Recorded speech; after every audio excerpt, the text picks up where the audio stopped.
ወዶችዬ የምወዳችሁ እንዴት አላችሁልን? ዛሬም እጥር ምጥን ባለ ፊልም ነው የመጣ ነው። እንደምትወዱት 100% እርግጠኛ ነኝ።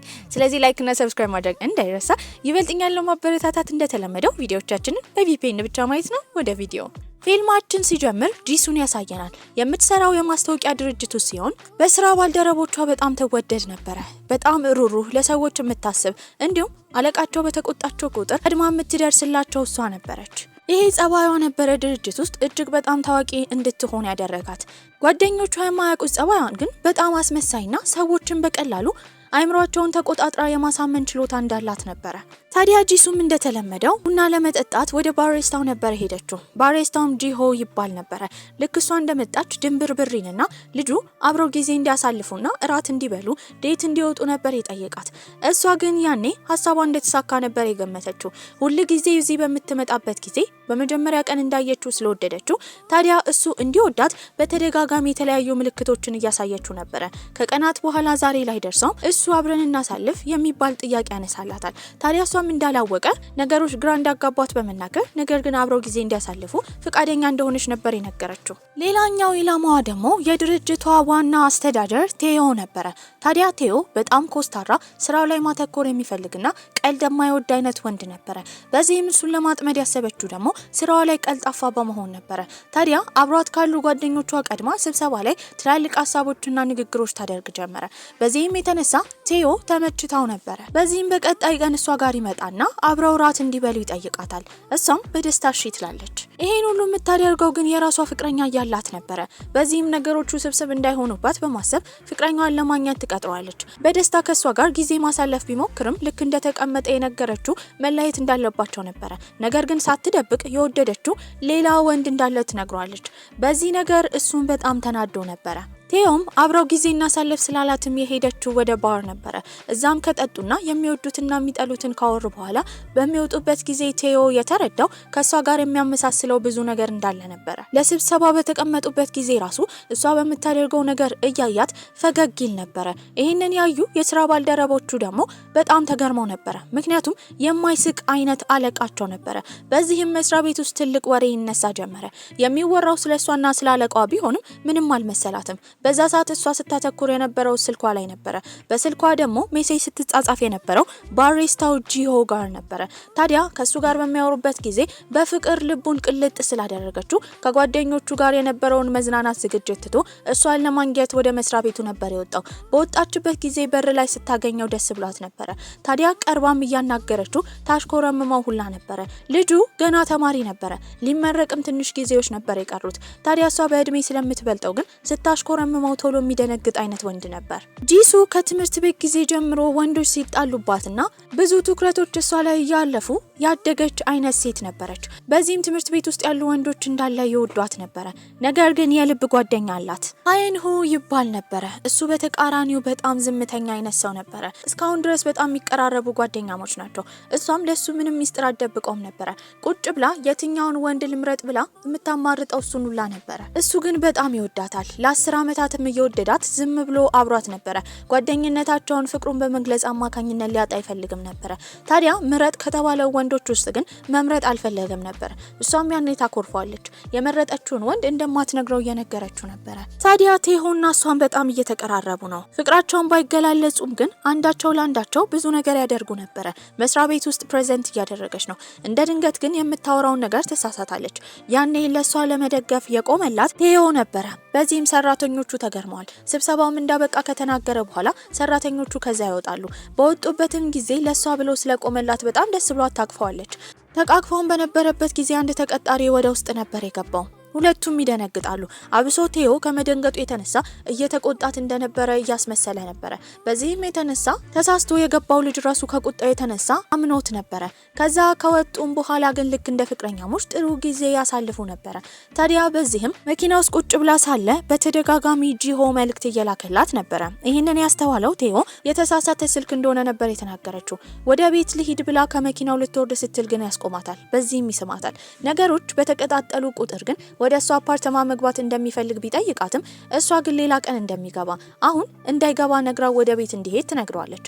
በዚህም ወደ ውስጥ ያልጋበዘችው ቤት ምግብ ሰርቶ ሲጠብቃት የነበረው ጂሆ ስላለ ነበረ። በዚህም ከሱ ጋር እንደ ባልና ሚስት ሆነው ጥሩ ጊዜ አሳልፈው ነበረ።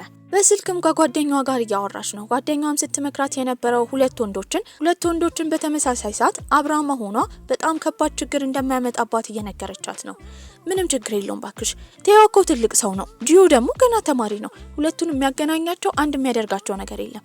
ባክሽ ምንም ችግር የለውም። ከታወቀብኝ ደግሞ ሁለቱንም እጣላቸዋለሁ። ይህንን ውሳኔ ከወሰነች በኋላ በቀጣይ ቀን መስሪያ ቤት ትሄዳለች። ታዲያ አዲስ ተቀጣሪ እንዳለ ነበር የተነገራት። እሱም ጂሆ ነበረ። በዚህም መሬት ተከፍታ ብትውጣት ደስ ይላት ነበረ። ከድንጋጤዋ የተነሳ እሷ እዛ መስሪያ ቤት ብዙ ልምድ ስላካበተች እሱን ለመርዳት በሚል ሀሳብ ልታወራው ይዛው የሄደች ወደ ቴራሱ ላይ ነበረ። በዚህም ስትነግረው የነበረው እሱ ከሷ ጋር ግንኙነት እንዳለው እዚህ መስሪያ ቤት ውስጥ መታወቅ እንደሌለበት፣ ይሄ ከታወቀ ደግሞ የተቀጠረው ወደ ድርጅቱ በዘመድ አማካኝነት እንደሆነ እንደሚወራበት እየነገረችው ነው። እሱም ይሄን በሰማበት ጊዜ ገና የስራ ውሉን እንዳልፈረመ ይነግራታል። በዚህም ወዲያው እዚህ መስሪያ ቤት እንዳይሰራ መስሪያ ቤቱ መጥፎ እንደሆነ ለማሳመን እየሞከረች ነበረ። ይሄ ነገር ግን ጂሆ ይበልጥ እዚህ መስሪያ ቤት እየሰራ እሷን በስራ ለማገዝ ያለውን ፍላጎት እንዲጨምር ነበር ያደረገው። ታዲያ በመቀጠል ሄደችው ቴሆ ጋር ነበረ። በዚህም ስለ ጂሁ ታወራ ጀመረ። መጥፎ ሰው እንደሆነ እሱ ያን ያህል ብቃት እንደሌለውና እዚህ እንዳይቀጠር ብትናገርም ቴሆ ግን ልጁ በጣም ጥሩ እንደሆነና ትልቅ ብቃት ስላለው እዚህ ድርጅት መቀጠር እንዳለበት ይናገራል።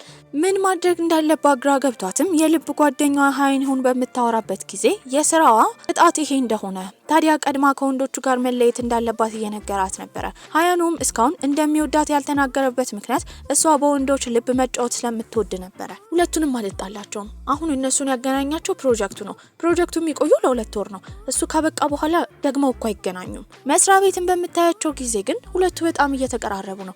ጓደኛሞች የሆኑ ሁላ መስሏት ነበረ። እነሱ ግን እንዲቀራረቡ መፍቀድ የለባትም። ምክንያቱም ከተቀራረቡ ስለ ፍቅር ህይወታቸው ማውራታቸው እንደማይቀርና እሷም እንደምትጋለጥ እያሰበች ነበረ። ታዲያ እሷም መሀል ገብታ ሁለቱን ወንዶች ለማጣላት ነበር ያሰበችው። በዚህም ቴዮ ስብሰባ ባደረገበት ጊዜ ጂሆ ገና ሳይፈቀድለት ያወራል። በዚህ የተናደደው ቴዮ ይጮህበት ጀመረ።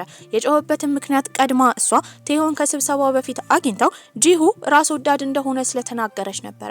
በሌላ በኩል ደግሞ ወደ ቤት ልትሄድ ስትል ከጂሁ ጋር ስትገጣጠም ለጂሁ የነገረችው ቴዮ በጣም መጥፎ ሰውና ለሰው ማያዝን አይነት ወንድ እንደሆነ ነበረ። ሀሳቧ ሰርቶ ነበረ። ሁለቱ ወንዶች ይጣሉ ጀመረ። ሲገናኙ እንኳን ታዲያ እሷ ወንዶቹን ለማጣላት ሀሳቧን እነሱ ላይ አድርጋ ስለ ራሷ ጤንነት ግን ምንም ትኩረት አልሰጠችም ነበረ። በዚህም በተደጋጋሚ እያሳለች ነው። ይሄንን ያየው ቴዮም እረፍት እንድታደርግ በመናገር ከስራ እንድትወጣ ነበር የፈቀደላት። እሷን በወጣችበት ጊዜ ደወለችው ለሃይንሁ ነበረ። እንዳመማትና እንዲንከባከባት ነበር የጠየቀችው። እሱ ግን ስራ ስላለው መምጣት እንደማይችል ይነግራታል። አረባክህ ነው እንዴ? አይዞህ፣ እኔ ሊንከባከቡ የሚወዳደሩ ብዙ ወንዶች አላጣም። እሺ። ከነሱ መሃል ጂሁ ነበረ። እሱም ፍቃድ ጠይቆ እሷን ለመንከባከብ ወጥቶ ነበረ። እሷንም ለመንከባከብ ወደ አፓርተማዋ የሄደው ጂሁ ነበረ። አብረው ቁጭ ብለው ከተንከባከባትም በኋላ ባደረገላት ነገር በጣም ደስ ስላላት ታቅፏለች። በዚህም ነገሮች ወደ ሌላ መንገድ እያመሩ ነበረ። በዛ ሰዓት በር ይንኳኳል። በተንኳኳበት ሰዓት ጂሁ ለመክፈት ነበር ሄደው። በዛ ሰዓት ደግሞ ቴዮ መልእክት ልኮላት ነበረ። ወደ እሷ ቤት እየመጣ እንደሆነ የሚያሳይ መልእክት ነው። በዚህም ደንግጣ በሩን አትክፈት ልትል ስትል ግን በሩ ተከፍቶ ነበረ። ሂዮንሁ የላከላት ምግብ እንጂ ማንም ወደዛ አልመጣም ነበረ። በዚህ ነገር ውስጡ አርፍ ቢልም ግን ነገሩ እንዳላበቃ ነበር የተረዳችው። ቴዮ ከመምጣቱ በፊት ጂሆን ማስወጣት ነበረባት። ቶሎ ልብሱን እንዲለብስ ካደረገችው በኋላ እናቷ ልትመጣ እንደሆነ በመናገር እያጣደፈች ከዛ ታስወጣለች። እየሮጠችም ወደ አፓርተማዋ በመግባት ለቴዮ እንደ አዲስ በር መክፈት ችላ ነበረ። ነገሮች እንዲህ ያያሉ እየተደጋገሙ ነው። እሷ ግን ሰውነቷ ሁላ እየከሳ ነበረ። በጣምም ትጨነቅ ጀመረ። ታዲያ ለፖሊሱ ሄዮንሁ ጓደኛዋ ሁሉን ነገር እየነገረችው ነው። እሷ ከዚህ ቀደም ለፍቅረኛዋ እንኳን ዋሽታ እንደማታውቅ፣ ታዲያ ግን አሁን ለራሷ ራሱ መታመን እንደከበዳት እየተናገረች ነበረ። ይሄን ለውጧን ያየው ሄዮንሁ ስለሷ በጣም እንደተጨነቀ እየነገራት ነበረ። ይሄንን ስትሰማ ደስ ይላታል። በቀጣይ ቀን ግን ስራ ላይ እየተዘነጋች ስለሆነ ቴዮ ይሄንን አይቶ ነበረ። የሷንና የጂሆንም ቅርርብ ስላየ ሁለቱ መራራቅ እንዳለባቸው፣ በዚህም እሱን እንዳትቀርበው በሱ ፊት ነበር ያስጠነቀቃት። በዚህም ይሄንን የሰማው ጂሆ ደግሞ እሷና ቴዮ ግንኙነት አላቸው ብሎ አድርጎት ነበረ። በሁለቱ ወንዶች መካከል ትልቅ የቅናት መንፈስ ይፈጠራል። በዚህም ለመረጋጋት ብለው አንድ ላይ ምግብ ሊበሉ ነበር የወጡት። ሁለቱ ወንዶች አፍጥጠው እያዩት ስለ ግንኙነታቸው እየጠየቋት ነበረ።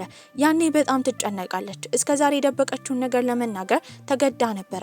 ሁለቱንም በተመሳሳይ ሰዓት አብራቸው ለመሆን እየሞከረች እንደሆነ ስትነግራቸው በጣም ይናደዳሉ። ታዲያ ጂሆም ይሄ የመጀመሪያ ትክክለኛ ፍቅር ነው ብሎ የያዘው ግንኙነት እንደሆነ እንዴት እንደዚህ እንዳደረገች እየጠየቃት ነበረ። ቴዮም እየተናገራት ነው። ቁጭ ብላ እንዲሰድቧት መፍቀድን ፈልጋ ነበረ። ነገር ግን ከባድ የሆድ ቁርጠት ነበረባት። በዚህም ተነስታ ይቅርታ ከጠየቀቻቸው በኋላ እየሮጠች ወደ ቤት ነበረ ሄደችው። በቀጣይ ቀን መስሪያ ቤትም በጣም ደብሯት ነበረ። ሶስቱም እርስ በርስ ተኮራርፈው ነበረ። ታዲያ ግን እሷ ለመጀመሪያ ጊዜ ነበረ ግንኙነት ካበቃች በኋላ ልቧ የተሰበረው። ሁለቱንም ወንዶች በተመሳሳይ ሰዓት በጣም ወዳቸው ነበረ። ነገር ግን አሁን ምንም ማድረግ ስለማትችል የወሰኑትን ውሳኔ እሺ ብላ መቀበል ነበረባት። ስለሷ ለማውራትም ሁለቱ ወንዶች አንድ ላይ ተቀጣጥረው እየተነጋገሩ ነበረ።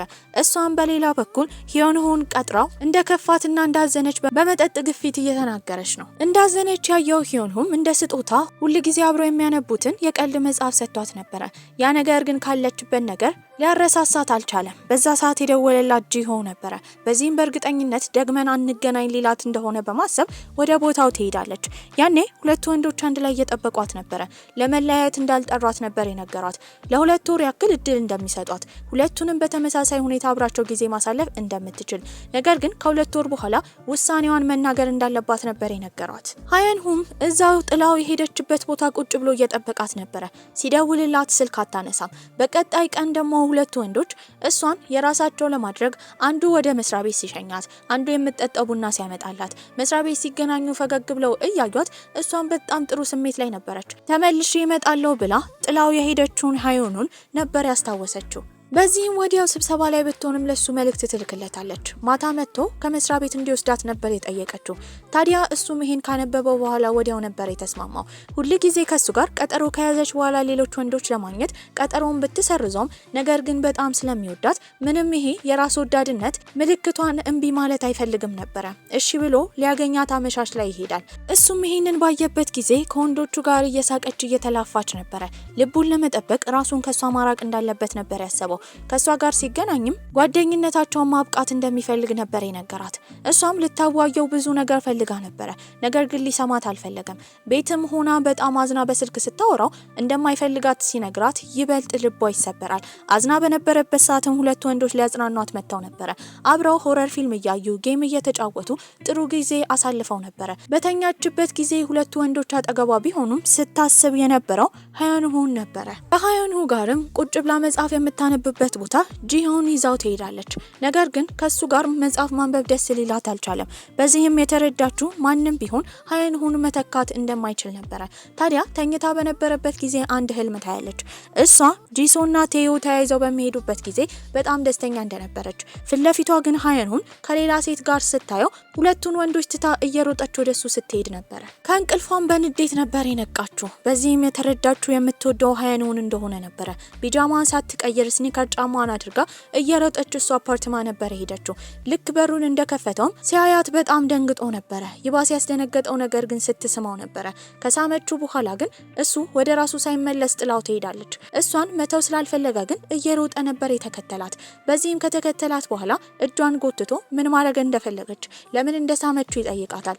እሷም ስለምትወደው እንደሆነ አጎንብሳ ነበር የተናገረችው። ወዲያሱ በዛ ሰከንድ ውስጥ ለሰከንዶች ቢሆን በጣም ደስ ቢለውም ነገር ግን አብረሽኝ ፍቅረኛ የሆኝ ብሎ መጠየቅ ይፈልግ ነበረ። እሷ ግን ከጂሶ ጋርና ከቴዎ ጋር እንዳላት ግንኙነት አይነት የፍቅር ግንኙነት አይፈልግም። ታዲያ ከሁለቱ ጋር ያላትን ግንኙነት እንድታበቃ ቢነገራትም እሷ ግን እነሱንም ስለምትወዳቸው ያንን ነገር ለማድረግ አልፈለገችም ነበረ። በዚህም በጣም ይናደዳል። ከእሷ ጋር እንደ ማንኛውም ጥንዶች አንድ ለአንድ የመሆን ፍላጎቱ እንደማይሳካ ስለተረዳ ከዚህ በኋላ እንዳትደርስበት ለዘላለምም እንደማይተያዩ ነግሯት ጥሏት ይሄዳል። ታዲያ ሁለቱ ወንዶችም በቀጣይ ቀን እሷ መስሪያ ቤት ስላልመጣች በጣም ተጨንቀው ነበረ። ጂሆ መልእክት ቢልክላት አትመልስም ነበረ። ቴሆም እየደወለላት ነው፣ አታነሳም ነበረ። በዚህም በጣም ከመጨነቃቸው የተነሳ የሄዱት ወደ አፓርታማዋ ነበረ። እዛ ቁጭ ብሎ ይጠብቋት ጀመረ። በተደጋጋሚ ስልክ እየደወሉ ነው። እንደ አጋጣሚ ግን የቴሆን ስልክ ታነሳለች። ምንም ባታወራም ግን የሰማው ብርጭቆ ሲሰበር ነበረ።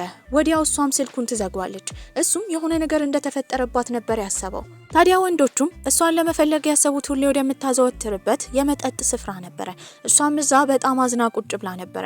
ታዲያ የሰከረው ከዚህ ቀደም ከወራት በፊት እነ ቴሆ ጋር አብራ ለመሆን ስታስብ የተለያየችው ፍቅረኛዋ ነበረ። እሱም መጥቶ አጠገቧ ይቀመጣል። እንዳዘነች ስላየ በጣም ደስ ብሎት ነበረ። ምክንያቱም እስካሁን ልቡን ስለሰበረችው ይቅርታ አላደረገላትም ነበረ። በዚህም የድሮ ፍቅረኛዋ በተደጋጋሚ እየተናገራት እየሰደባት እየጮኸባት ነበረ። በመቀጠልም ሁለት ወንዶች እዛ ያገኟታል። እሷ ስትሰደብ ያየው ቴዮ ግን ዝም ብሎ ማየት አልፈለገም ነበረ። ከልጁ ጋር መደባደብ ጀመረ። ጂሱና እሷ ተባብረው ለማስቆም ቢሞክሩም አልቻሉም ነበረ። ጭራሽ ሶስት ወንዶች አንድ ላይ ይደባደቡ ጀመረ። በቦታው ሲያልፍ የነበረው ፖሊሱ ሄዩኒውና ጓደኛው ነገሩን ለማስቆም ችለው ነበረ። ይባስ ብሎ ደግሞ ትላንት የተፈጠረው ነገር ተቀርቶ ድረገጽ ላይ ተለቆ ነበረ። ብዙ እይታ አግኝቷል። ታዲያ የድርጅቱ ዋና ዳይሬክተር ሁለቱንም ይጠራቸዋል። ባደረጉት ነገር በጣም አፍሮባቸው ነበር። ቴሆ ካለቃነቱ እንደሚወርድ፣ እሷ ደግሞ አዲሱን ፕሮጀክት እንደማትሰራና በእሷ ፕሮጀክት ስር ያለውን ጂሆን ደግሞ ማባረር እንዳለባት ነበር የተነገራት። ታዲያ ቴሆም የእሷ ጥፋት እንዳልሆነ ቢነግራትም በእሷ ታማኝነት ችግር አማካኝነት ሁለት ወንዶች እንደተጎዱ ነበር ያየችው። በዚህም ሁለቱንም ጠርታ መለየት እንደምትፈልግ ትናገራለች። የሶስቱም ልብ በዚህ አጋጣሚ ተሰብሮ ነበረ፣ የእሷንም ጨምሮ።